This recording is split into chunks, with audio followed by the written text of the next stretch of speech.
like to learn from the work of the Akshay Patra Foundation, which presently feeds 1.2 million children daily.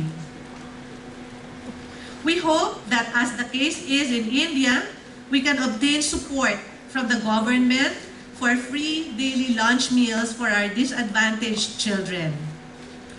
We have 3 major dates for this project. Today, February 4, the week of March 14 to 18, and finally, the start of the feeding program in June 2011. Allow me at this point to show you a short videotape presentation on this undertaking. I hope that the images on the videotape will allow all of us to see so that we may choose to be engaged in this project. Please note the details that you can see on the different images on the videotape presentation.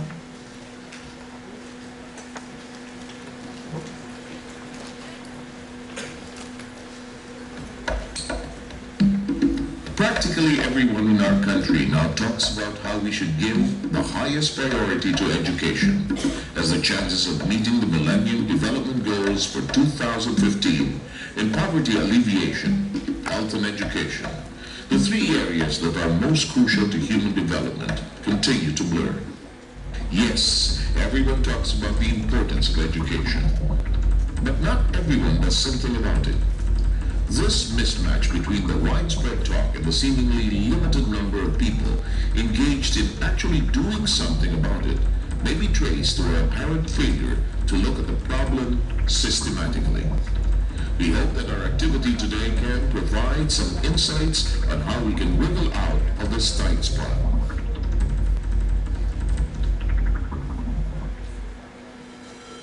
The traditional, instinctive, and habitual approach to improving the quality of education is to hire more and better teachers, provide better instructional materials, and build more classrooms. Since these require tons of resources, only the government, wealthy individuals, well-endowed organizations, and huge corporations can afford to meet this challenge to some significant extent. But in the face of national poverty and a large, ever-increasing population, the country is unable to catch up. If we find a way to engage every Juan de la Cruz to become part of the solution, we, as a nation, stand a chance to address this fundamental problem in a sustained manner.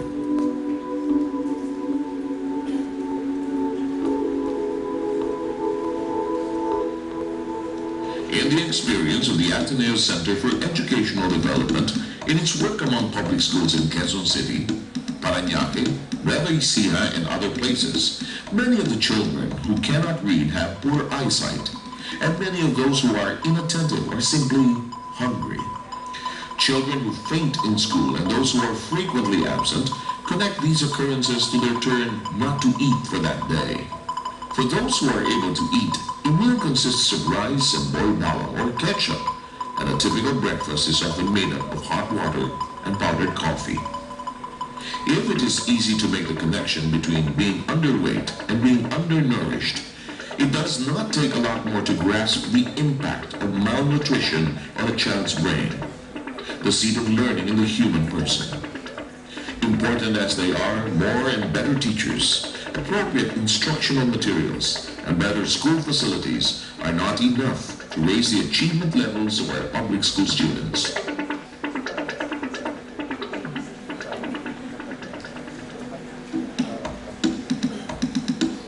ACE has attempted to respond to this challenge through in-school feeding programs.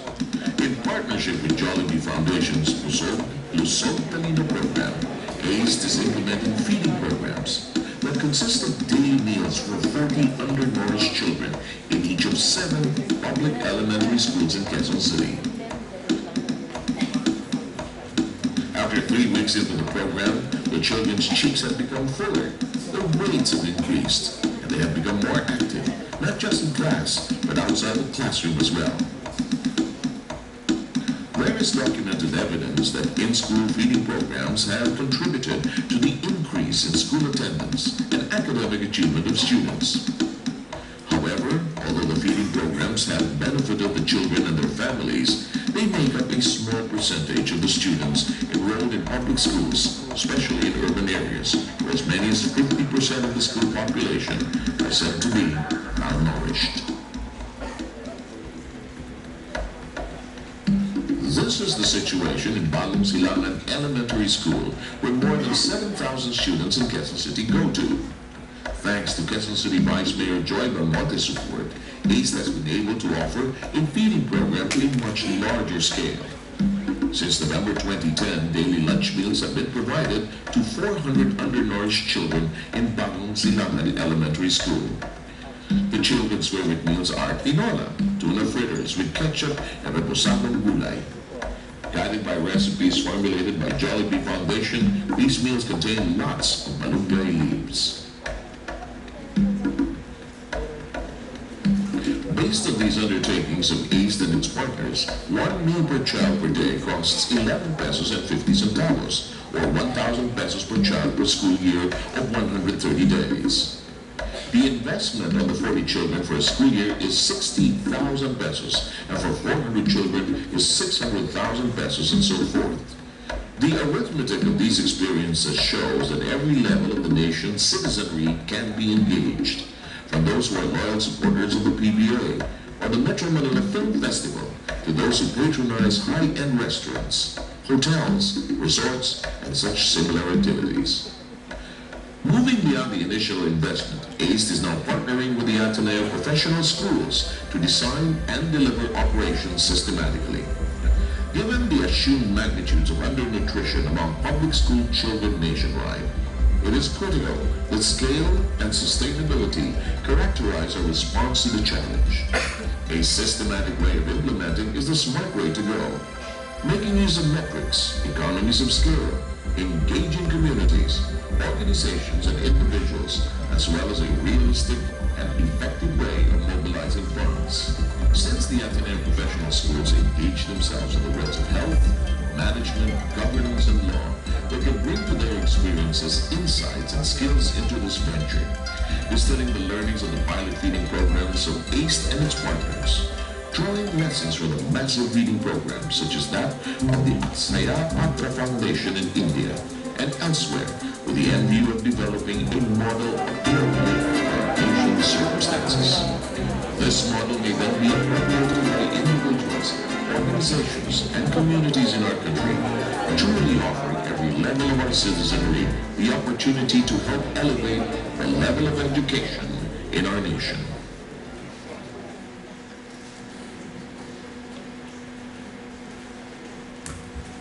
Education is so foundational to our development as a nation. Food and nutrition are so foundational to a child's growth and development. As Dr. Bengzon said earlier, one does not have to be a neurologist or even a doctor to recognize that malnutrition significantly, if not permanently, compromises a child's brain. On behalf of ACE, I wish to thank the Ateneo Professional Schools led by Dr. Bengzon, Dean Attorney Cesar, Dean Albert, and Dean Tony for choosing to be bothered by a very fundamental truth that hungry children cannot learn. A truth that hasn't bothered many of our leaders and decision makers.